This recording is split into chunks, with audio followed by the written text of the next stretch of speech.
안녕하세요. 저는 아들 하나 딸 둘 있는 40대 주부입니다. 살다 보니 제가 인생 라디오에 이런 사연 신청을 다 해보네요. 특별히 글 쓰는 재주는 없어요. 그래도 소개가 된다면 잘 정리해 주실 거라 믿고 적어봅니다. 안녕하세요. 인생 라디오 사연 시청 전에 구독, 좋아요, 알람 설정 먼저 부탁드리며 그럼 오늘의 인생 라디오 사연 바로 시작하겠습니다. 제가 중학교 1학년 2학기 되던 시절부터 고등학교를 졸업할 때까지 저희 엄마는 식당 일을 하셨어요. 약간의 장애가 있는 아빠보다는 엄마가 고생을 더 많이 했습니다. 하루에 10시간에서 어쩔 땐 그보다 더 많이 식당에서 일을 하셨죠.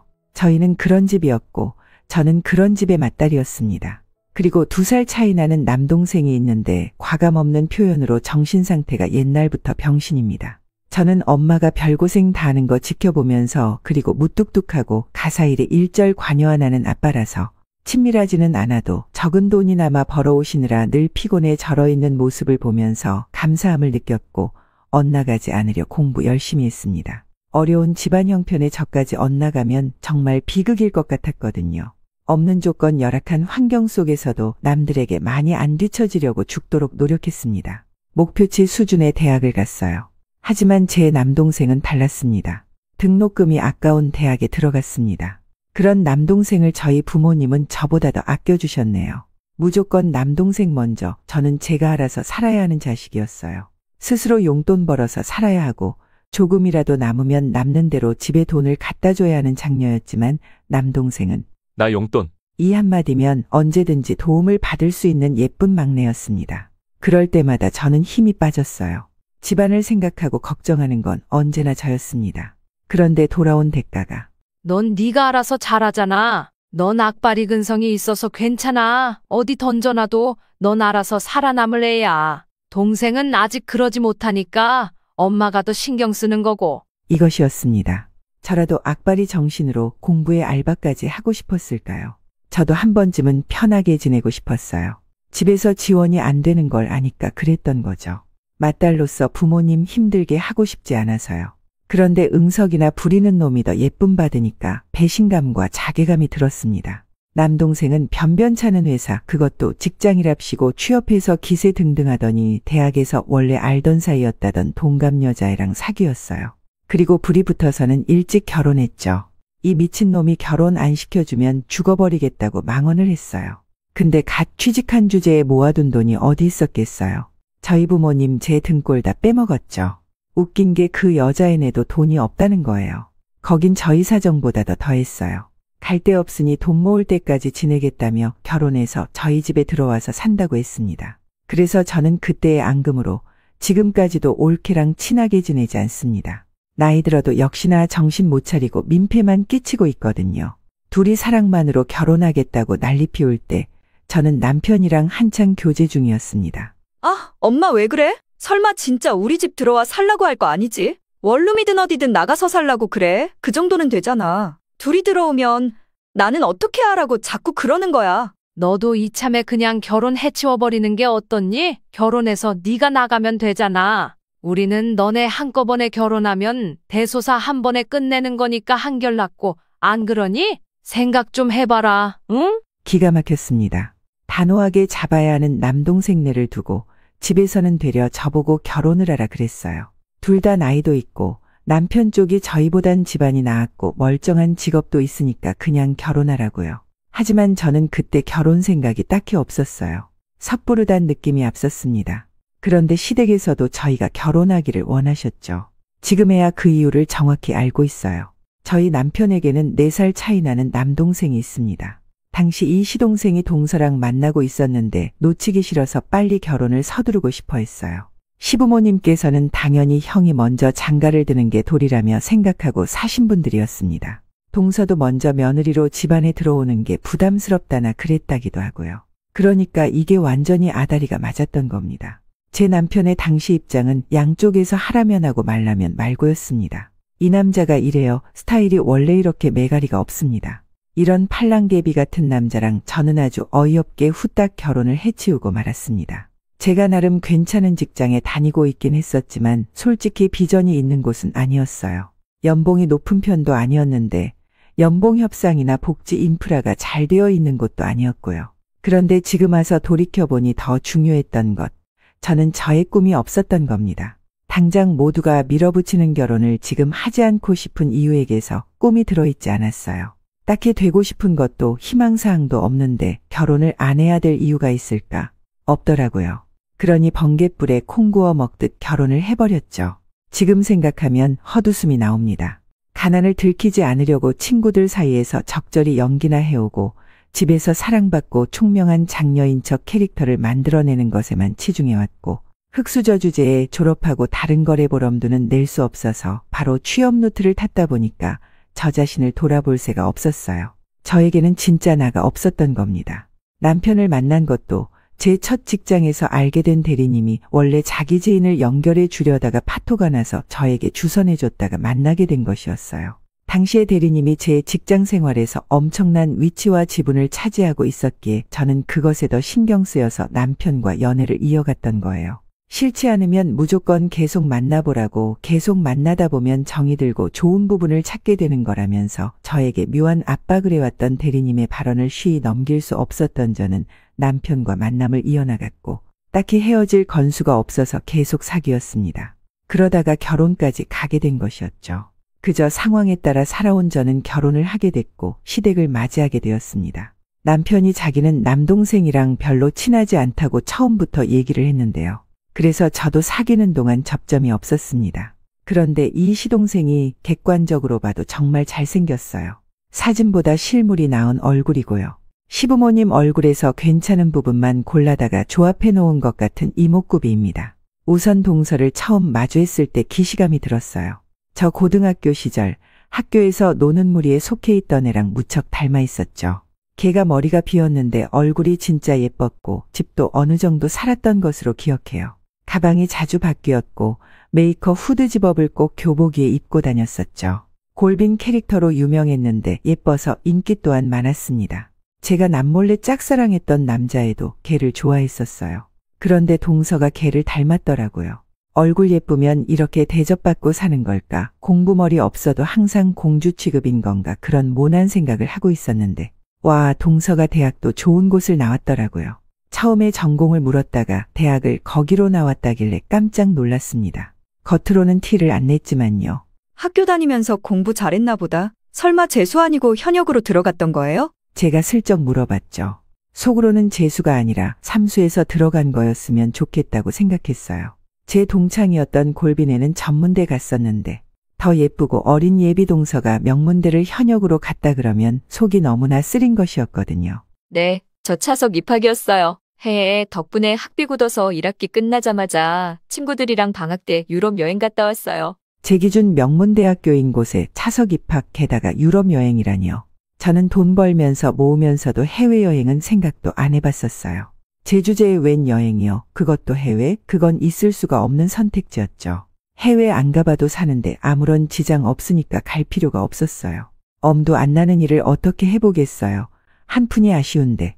제가 알바로 바쁘디 바쁜 일상을 나고 있었던 게 20살이었는데 예비 동서는 20살의 여름날을 유럽 여행으로 친구들과 보냈다고 하니까 허탈감으로 말문이 턱 막히는 기분이었어요. 고등학교 내내 부모님 지원하에 명문대생들의 1:1 과외를 받았던 게 입시의 비결이었다며 싱그럽게 웃는 모습이 꼭 연예인 같았습니다. 그 앞에서 저는 초라한 일반인이 된 것 같았죠.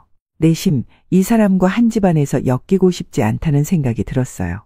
하지만 저희 결혼하고 그 다음 해에 바로 시동생네가 결혼하게 되었어요. 예정되어 있는 건 바뀌지가 않았죠. 휘황찬란한 호텔 결혼식장. 저는 웨딩 잡지 속에서나 봤었고 TV에서만 봤던 곳이었는데 실제로 가보니까 정말 고급스럽더군요. 저희는 그냥 아주 평범한 양산형 웨딩홀에서 했어요. 저희 친정에서는 지원이 전혀 없었고 제 돈으로 시집가는 것이었으니 결혼 비용은 사실상 시댁에서 다 해주셨어요. 왜냐하면 시동생 결혼은 동서네가 모든 비용을 다 낸다고 했기 때문입니다. 저는 돈 싸들고 오지 못한 며느리로서 널리디 널린 웨딩홀도 감지덕지였습니다. 그런데 동서네가 돈이 많아서 호텔 예식장을 잡았다 하더라고요. 화환도 어쩜 그렇게 많이 줄 세워서 들어왔던지 동서는 친구들도 전부 예쁘더라고요. 여자들은 죄다 날씬하고 얼굴 작고 명품 가방 하나씩 들고 있고 남자들은 전부 훈훈해서 죄다 임자 있게 생겼더군요. 저보다 어리고 예쁘고 부자에다가 마냥 해맑은 성격의 동서.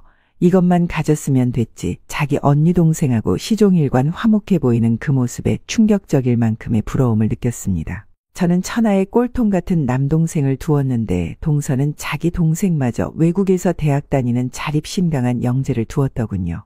시동생은 결혼하자마자 벌써부터 자기 부인 등에 업고 다닐 기세로 입이 아주 찢어져서 귀에 걸릴 지경인 게 보였어요.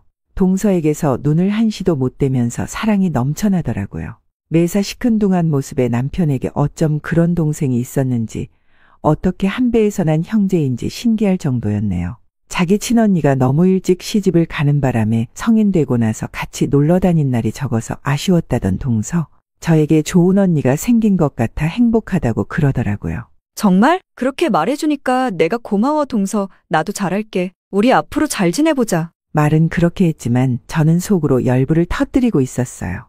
나는 너가 동서로 들어와서 전혀 안 행복하니까 너 혼자 행복하든지 말든지, 이게 저의 본심이었습니다. 고생이라고는 전혀 모르는 행복한 드라마 속 여주인공 같은 반짝반짝 빛나는 사람을 주변에 둔다고 생각만 해도 저는 속이 역해졌어요. 적당히 연락하면서 적당한 간극을 유지하면서 지냈습니다. 신혼집 스케일부터가 심한 차이를 보였으니 위축되지 않으려면 가까이 붙어 지내지 않는 게 상책이었어요. 결혼 출발부터 저에게 동서란 존재는 저의 정신건강에 해로운 존재였습니다. 그런데 더욱 처참한 레이스가 제 앞에 놓여져 있을 줄 저는 몰랐던 것이죠. 결혼식이야 그나마 해를 넘겼으니 연도라도 차이가 났습니다. 그런데 정말 한숨 나는 일이 벌어졌어요. 저랑 동서가 같은 해에 출산을 한 것이에요. 그걸로 인해 아주 제대로 비교체험 들어가게 된 것이었죠. 그런 미래를 모른 채로 저는 임신 사실을 처음 알았을 때 놀람과 기쁨이 동시에 뒤섞여 있었어요. 매사 무덤덤한 남편도 자기 아이 생겼다니까 엄청 좋아하긴 하더라고요. 그렇게 반응 열렬한 것을 그때 처음 보았으니까요. 뱃속의 아기가 아들이란 사실에 시부모님도 특히 날아갈 듯이 좋아해 주셨습니다. 철이 언제 들지 기약 없는 남동생과 골치 아픈 올케랑 사느라 만성 두통 생기신 저희 부모님도 제 임신 소식을 듣고는 너 덕분에 정말 오래간만에 기뻐서 웃어본다. 라고 하셨습니다. 드디어 남동생보다 저를 더 예뻐해 주신 순간이었고 저는 감격스러웠어요. 출산 직전까지 일을 다녀야만 했습니다. 딱히 슬플 것도 없이 그게 저에게는 당연한 선택지였죠. 누가 감히 함부로 일을 그만둘 수 있나요?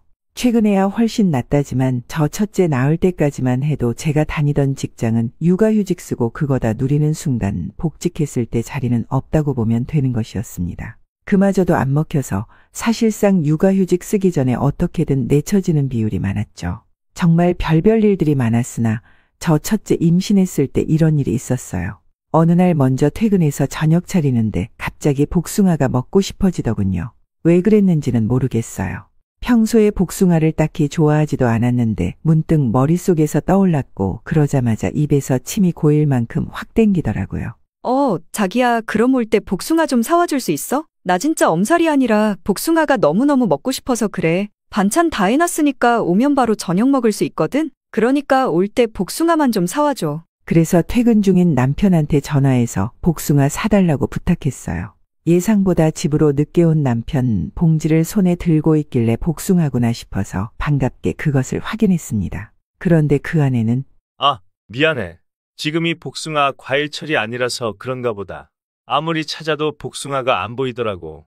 돌아다녀봐도 안 보이길래 결국 별 수 없어서 그거라도 사와봤어. 괜찮지? 어쨌든 그것도 같은 복숭아잖아. 복숭아 맛 쿨피스 음료 한 통과 복숭아 캔 2개가 들어있었어요. 백도 황도 한 캔씩 있는 거 보니까 저절로 어이없는 웃음이 피식 새어나오더군요. 많이 실망스러웠지만 그래도 이게 어딘가 싶었어요. 이거라도 사와줬으니 만족해야 한다고 생각했어요. 고마워. 복숭아 못 구해서 이런 거 생각해낸 센스가 짱이네. 잘 먹을게. 은근히 감동하면서 먹었어요. 남편의 정성 노력 그 마음을 생각하면서 먹었죠. 그리고 그 주말이었는데요. 집에서 가까운 동네 큰 슈퍼 들렀는데 복숭아 캔 한 개에 990원 세일 중인 게 보였습니다. 복숭아 쿨피스는 한 통 600원대라고 크게 적혀 있었어요. 그걸 보는데 뭔가 기분이 싱숭생숭 이상해지더군요. 어차피 세일 안 해도 남편은 이걸 샀을 것이다 그렇게 생각하면서 기분을 어떻게든 달랬습니다. 임신 중이라 안 그래도 기분 왔다 갔다 잘하고 있었는데 이럴 때 더욱 조절 잘하자면서 저 자신을 다스렸죠. 저는 무사히 자연분만으로 아들을 품에 안을 수 있었습니다. 상상을 초월하는 출산의 고통에 내가 한 번 더 이 짓 하면 사람이 아니다. 두 번 다시 임신하지 않겠다. 이런 생각만 하며 괴로움에 몸부림쳤는데 희한하게 아이가 세상에 나오고 나니 갑자기 평온해졌어요. 이 세상이 아름다워 보이고 분명 끔찍한 고통이었는데 아이의 얼굴을 보자마자 감당할 수 있는 고통으로 미화가 되었어요. 너무나도 소중한 제 첫 아이 아들이었습니다. 그리고 저보다 4달 늦게 동서가 출산했어요. 동서의 아이도 아들이었어요. 제가 임신으로 주목과 관심을 받으며 지내고 있을 무렵 동서도 임신 사실을 밝히게 되었었죠. 성별마저 똑같이 아들이란 소식에 솔직히 말해 싫었습니다. 같은 해에 출산해서 둘이 동갑이 될 거라고 생각하니까 뭔가 달갑지가 않았어요. 제가 큰 충격을 받았던 게 동서는 저보다 더 좋은 직장에 다니고 있었음에도 임신 후에 퇴사했습니다. 그 아까운 데를 왜 그만두는지 저는 이해할 수가 없었죠. 병원에서 조심하라 그러던데요? 출퇴근하고 회사에서 어떤 방식으로든 스트레스 받는 거 그걸 조심하려면 퇴사가 답이다 싶었어요. 그런데 사실은 요영님, 제가 이 핑계로 그냥 회사 관둔 거예요. 이거 아무한테도 말하시면 안 돼요? 때려치우고 싶을 때가 많았는데 그동안은 분명한 계기가 없어가지고 지금 딱 잘 그만둔 것 같아요. 저 잘했죠? 타이밍 완전 잘 잡았죠? 그런데 동서의 말을 듣고 진짜 쇠망치로 뒤통수 후려맞은 것 같았어요. 돈 때문에 빠득빠득 이를 갈면서 현실을 버텨야 한다는 것, 그런 발상 자체가 동서에게는 일어날 수 없는 것이었어요. 병원에서 조심하라는 말이요. 저도 똑같이 들었어요. 저는 심지어 유산기 있다고 각별히 주의하라 그랬습니다. 그래서 저는 그 말대로 각별히 주의하면서 지냈어요. 조심조심히 다녔고 먹는 것 입는 것 일하면서 주의하고 이런 것들에 더 신경을 썼죠.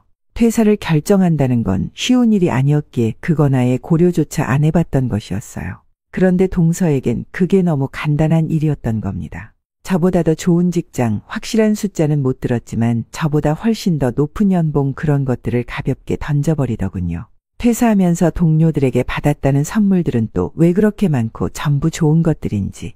그동안 일하느라 고생 많았다면서 시동생이 동서만을 위한 홈파티를 근사하게 준비해 줬었다면서 저한테 사진을 보여주는데 무슨 이상적인 삶 그대로를 사는 사람 같아 부러움의 말도 안 나왔습니다. 제가 아이 낳고 동서 막달릴 때 동선에 놀러 간 적이 있었어요. 동서가 저 이야기 보고 싶다고 자꾸 노래를 불러서요.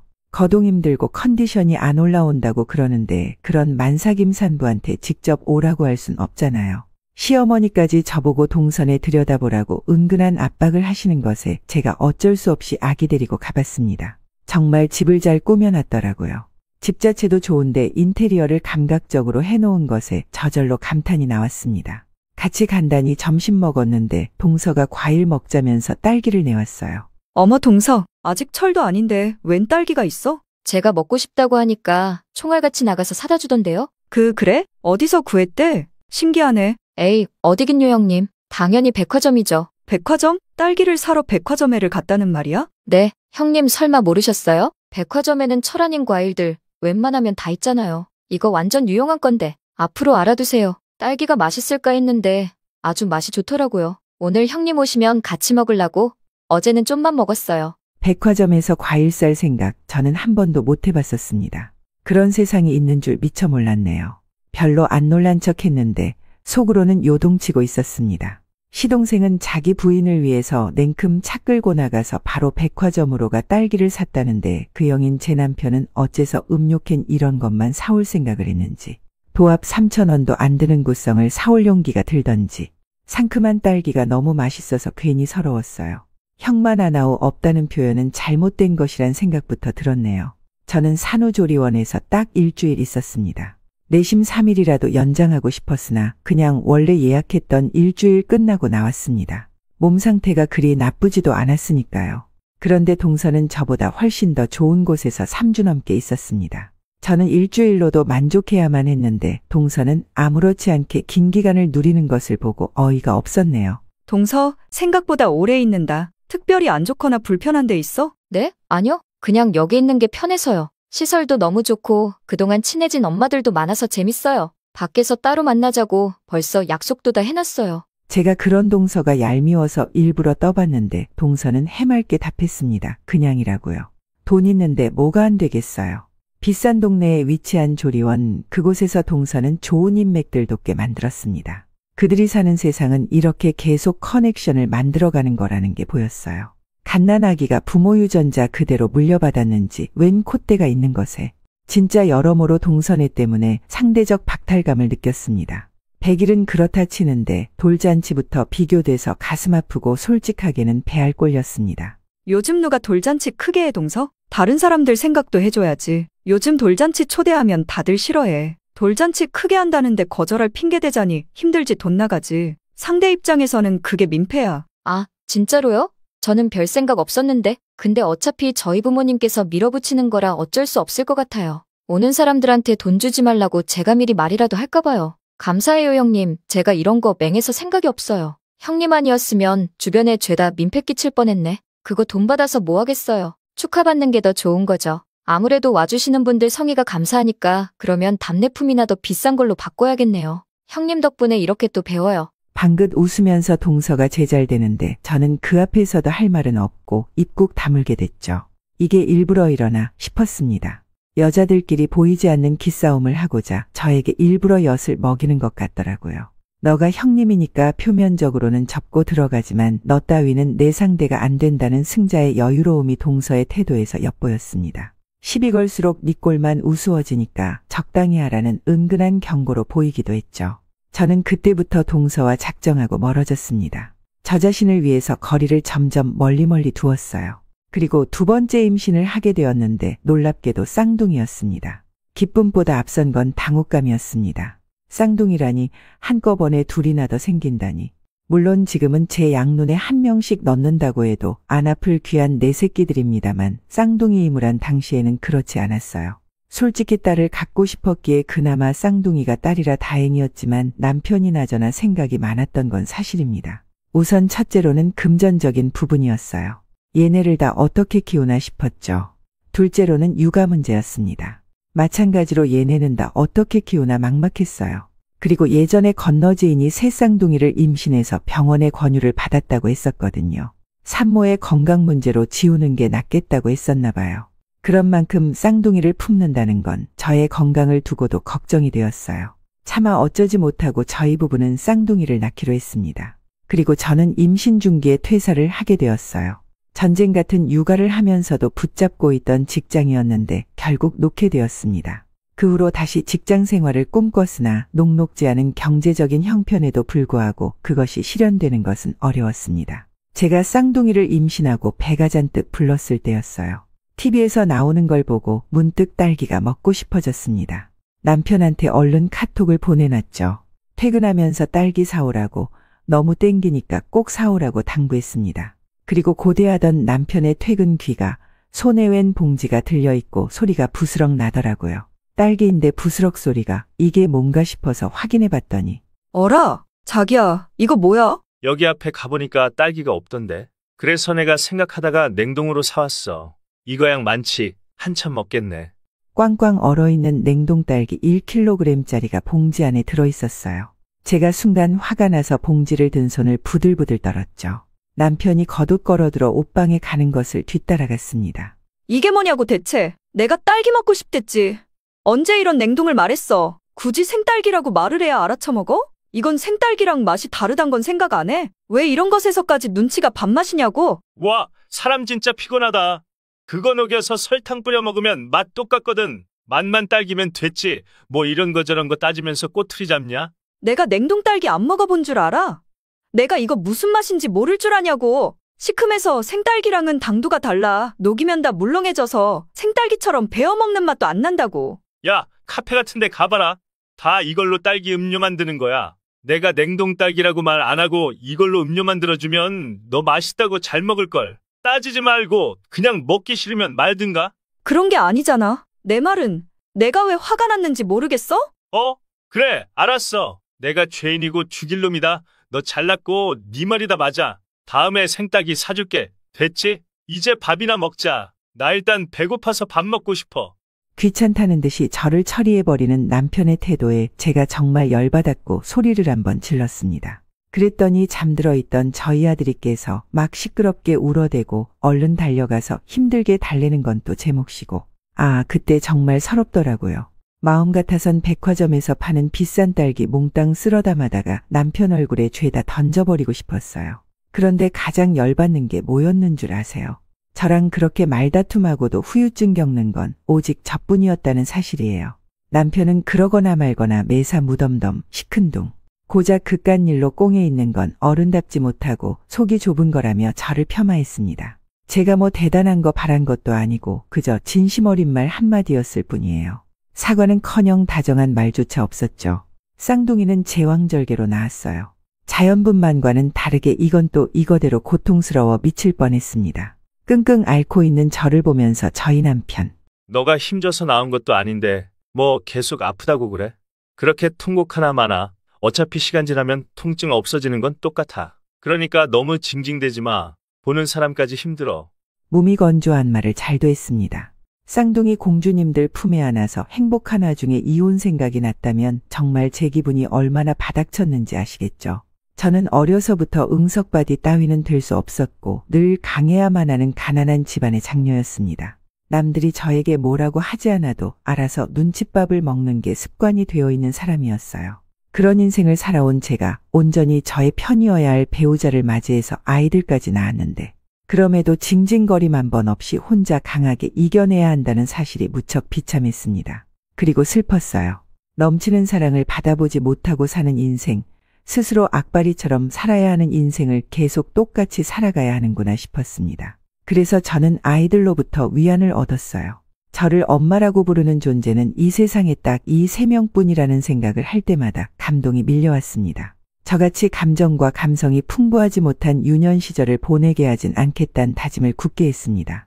우리 아이들한테만큼은 절대 결핍의 고통을 알려주지 않으려고 부단히 노력했어요. 한 번에 아이가 둘 늘어나다 보니 육아전쟁으로 매일이 장난 아니었습니다. 그래도 견디다 보니 청약 당첨이라는 호재가 저희 집에 날아들었습니다. 어린아이들이라고 할지라도 헝것 새것 구분은 명확하더라고요. 신축 아파트에서 산다고 아이들이 얼마나 기뻐서 날뛰어대던지요. 앞으로 좋게 수년을 대출금 갚으며 살게 되었지만 저희는 한바구음이었습니다. 이런 집에서 살 수 있다니 정말 꿈만 같았어요. 그렇게 무탈한 날들만 이어졌다면 얼마나 좋았을까요?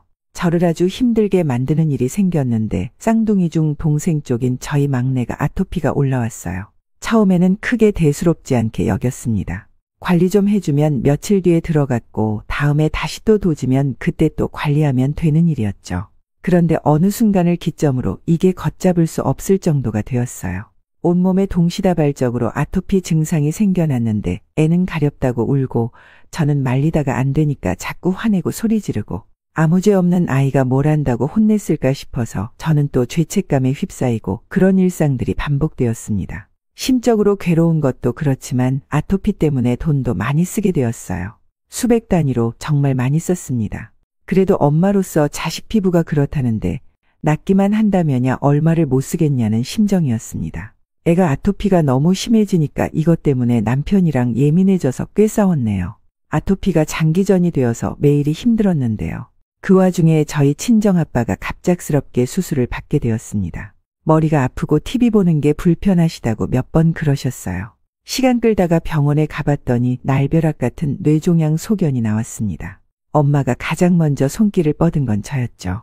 그래도 수술할 수 있다니 천만 다행 아니니? 아휴, 이런 상황에 너가 없었으면 우리 다 큰일 날 뻔했다. 완전히 다 죽을 뻔했어. 거기도 돈 버는 사람들 있는데 왜 나만 가지고 그래? 올케도 요즘 일 다니는 거 아니었어? 응, 그게 말이다. 안 그래도 너한테 얘기하려고 그랬어. 얘기? 무슨 얘기? 뭔데? 안 그래도 우리가 돈이 필요해서 너한테 말할 참이었는데 네 아버지까지 갑작스레 이렇게 병이 발견돼가지고 더 어려운 말이 되었네. 구질구질한 서론 따위 코웃음으로 넘겼습니다. 결론은 남동생이 멍청하게 전세계약 과정에서 사기를 당해 그나마 모아뒀던 돈 전부 날려서 한 푼도 없다는 것이었습니다. 하아, 벌써 몇 달 된 일이었는데 저한테 쉬쉬하고 있었다네요. 그럴 거면 끝까지 저한테 입을 다물든가 손을 벌리지 말든가. 동생이랑 올케랑 사지멀쩡한 둘이서 애는 낳아놓고 계속 사고만 치면서 집안에 아무런 도움도 안 되고 정말 이루 말할 수 없이 속상했습니다. 이럴 때만 찾는 딸, 이럴 때만 든든하고 최고인 딸, 그만하고 싶었어요. 하고 싶지 않았는데 하필 또 아빠가 그렇게 누우실 건 뭔가요? 저의 경고를 개무시하고 엄마랑 남동생 둘이서 저희 남편한테 연락을 했습니다. 제가 어련히 상의를 하려면 할 텐데 왜 나서서 이런 밑바닥인 모습만 보여주는 건지. 창피해서 남편 볼 낯이 없었고 너무 민망했습니다. 도대체 살림을 어떻게 했기에 돈이 그 지경으로 없는 건지 저희 친정 식구들을 이해할 수 없었어요. 저희도 수중에 나올 돈은 없었어요.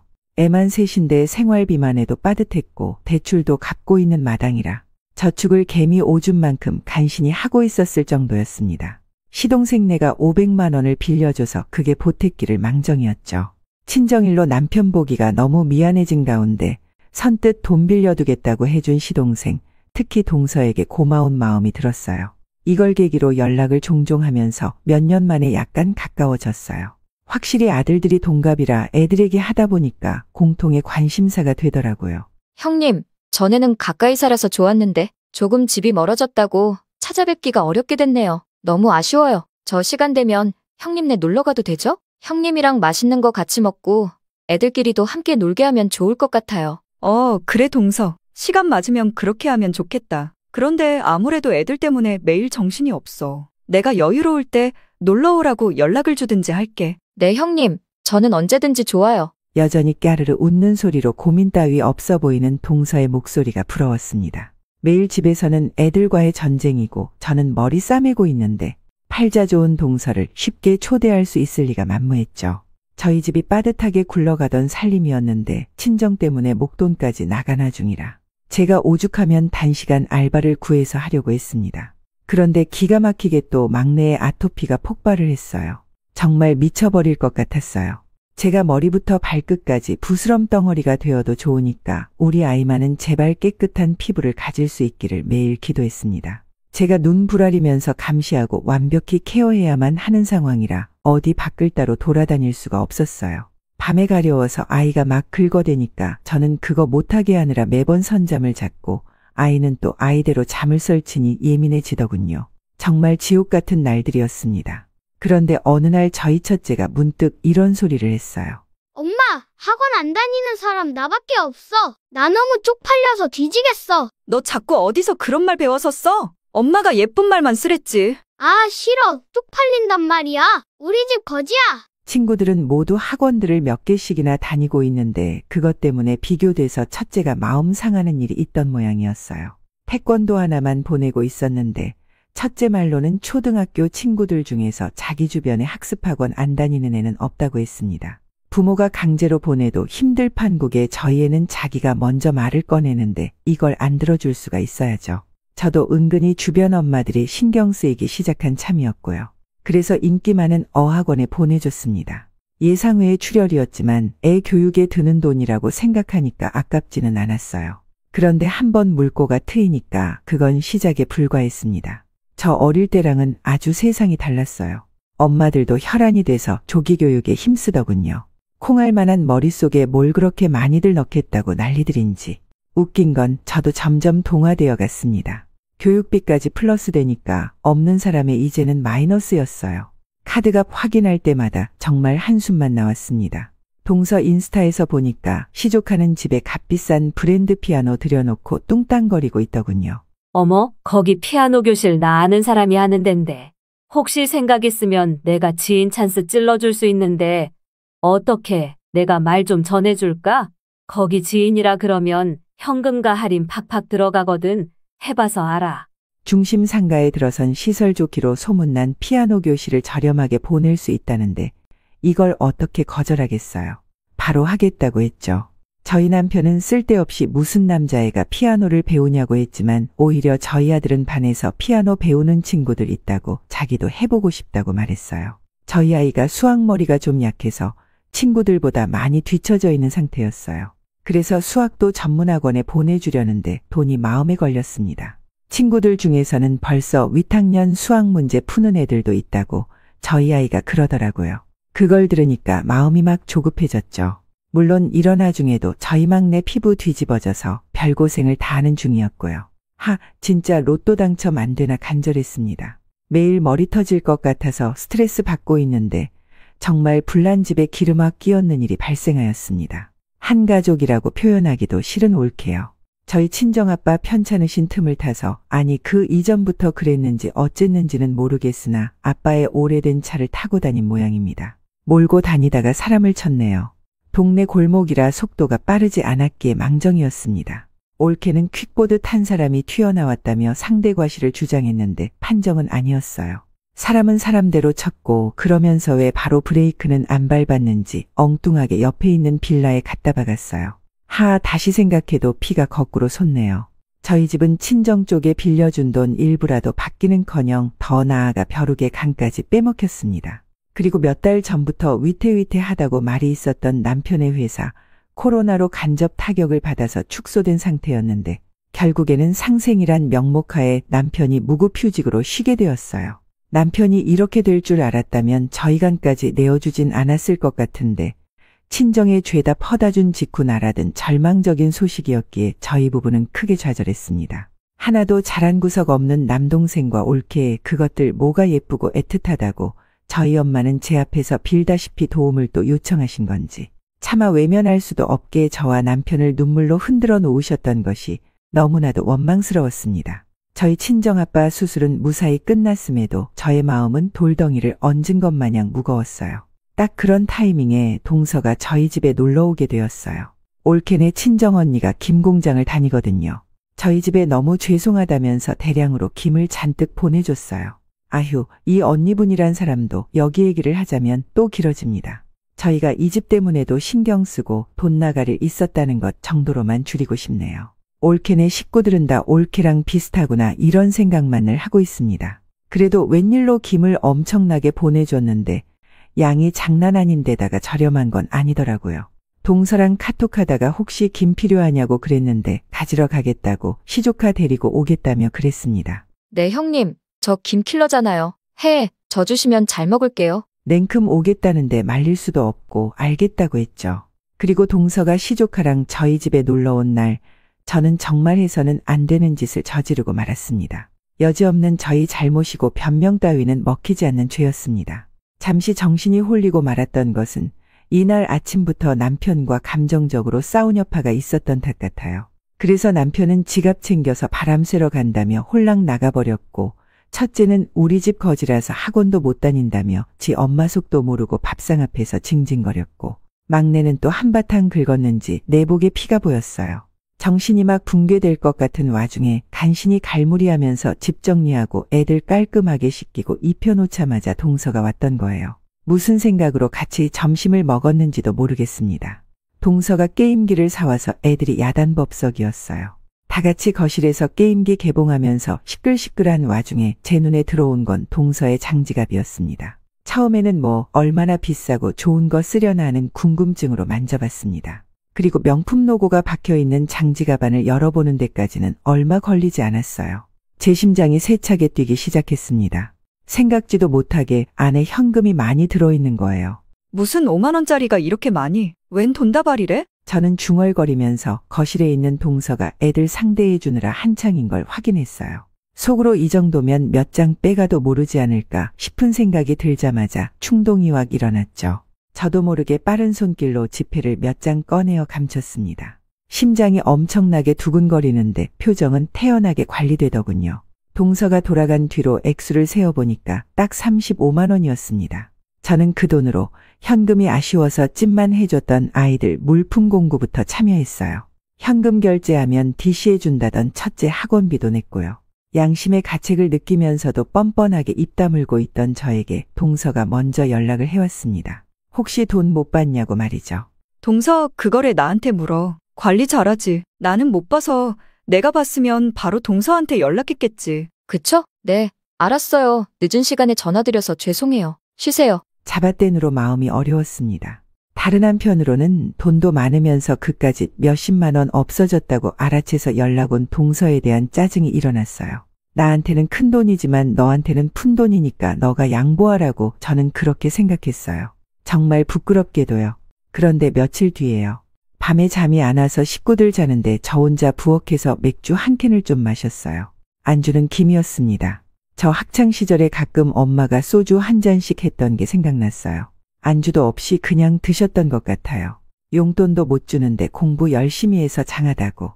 늦게까지 문제집 들여다보고 있던 저에게 그런 한마디 던져주셨던 엄마의 숨결에서는 술 냄새보다 삶의 고단한 기운이 더 짙었던 것 같습니다. 잊고 있었던 순간들이 떠오르면서 술김에 감정적이 되어 눈물이 났습니다.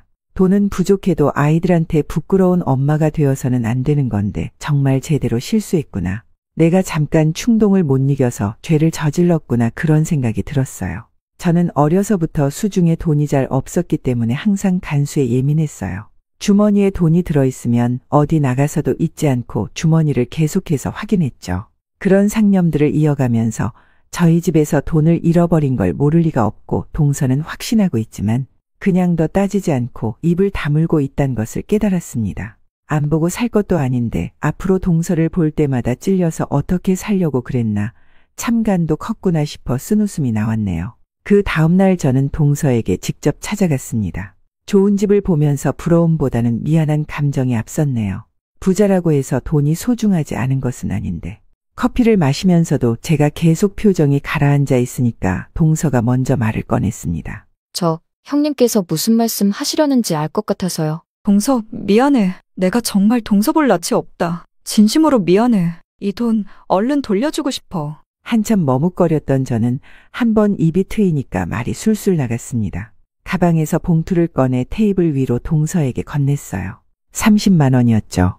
없는 돈 털어서 결국 이 액수를 다시 돌려주게 된 셈이었지만 아깝지 않았습니다. 당연하죠. 저의 것이 애초에 아니었던 것을요. 돈 쪼달리고 애들 키우는 거 힘들어도 정말 그러면 안 되는 거였는데 상황 핑계 삼아 미친 척하고 싶었나 봐. 기행 부려서 상황을 벗어나기라도 하고 싶었나 봐. 내가 진심으로 미안해. 제가 떨리는 목소리로 뱉고 나서 동서를 슬쩍 보는데 깜짝 놀라고 말았습니다. 동서가 눈에 눈물이 그렁그렁 맺혀 있는 거예요.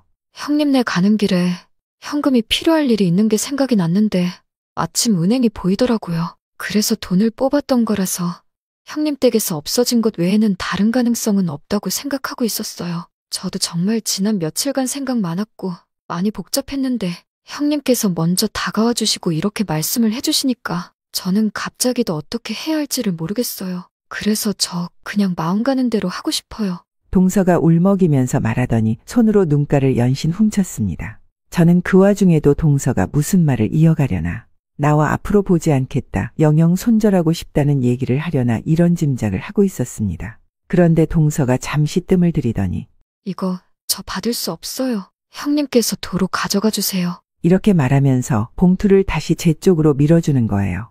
저는 너무 놀랍고 이게 무슨 의미인가 싶어서 동서를 쳐다보았습니다. 이게 형님께 어느 정도로 큰 액수든 어떻게 쓰시든 전 그런 거는 몰라요. 그런데 그냥 저보다는 형님께 더 필요할 거라는 건 알아요. 제가 동서로서 형님께 대접 잘 못해드리고 그랬던 것들만 자꾸 떠올라요 지금. 그래서 이거 그냥 형님 돈 하셨으면 좋겠어요. 아니 동서, 그래도 이거는 내 돈이 아니니까 받을 수 없어. 정당한 게 아니잖아. 제 부탁이에요. 저 진심이에요. 그러면서 동서가 봉투를 아예 제 손에 들려주었는데 그러자마자 불가항력적으로 제 눈에서 눈물이 쏟아졌습니다. 그냥 막 저의 속에서 울분 같은 게 팍 터져 나오더라고요. 저도 모르게 엉엉 울면서 그간 힘들었던 일들, 속상한 가정사, 잘난 동서가 부러웠던 감정들, 이런 것들을 토해내듯 얘기를 해버렸네요. 동서도 저를 따라 계속 울면서 저의 얘기들을 들어주었습니다. 저희 둘이서 3시간 넘게 그 자리에서 계속 눈물 섞인 대화를 주고받았어요. 집에 돌아오는 길에 지난 세월 속이 이토록 후련했던 적이 있었던가를 생각해봤습니다. 머리로는 생각이 많은데 가슴은 뻥 뚫린 듯이 개운하더라고요. 저의 밑바닥을 제가 열등감을 느끼고 있던 상대에게 보여줬음에도 창피하거나 비참하지 않았습니다. 오히려 감사한 마음이 들었어요. 그 후로 심경의 변화가 생긴 저는 친정 식구들을 상대로 조금 더 단단해졌어요. 남편과도 차분하게 서로에 대한 얘기들을 나눠봤는데 한결 낫더라고요. 미래를 바라보며 살아갈 용기가 차올랐습니다. 힘들 때면 언제든지 아랫사람한테 기대오라고, 최후의 보루로서 기다리고 있다가 자기를 찾으면 지원해드리겠다고 그런 말을 해준 누군가의 덕분인 것 같아요. 이런 말을 듣고 어떻게 힘을 내지 않고 용기가 생기지 않을 수가 있겠어요. 물론 그 누군가는 얼굴보다 마음씨가 더 예쁜 저희 동서입니다. 오늘의 인생라디오 사연글에 여러분의 소중한 댓글 참여 기다리면서 구독, 좋아요, 알람 설정해 주시면 매일 새로운 사연으로 만나실 수 있습니다. 늘 건강하시고 행복하세요. 감사합니다.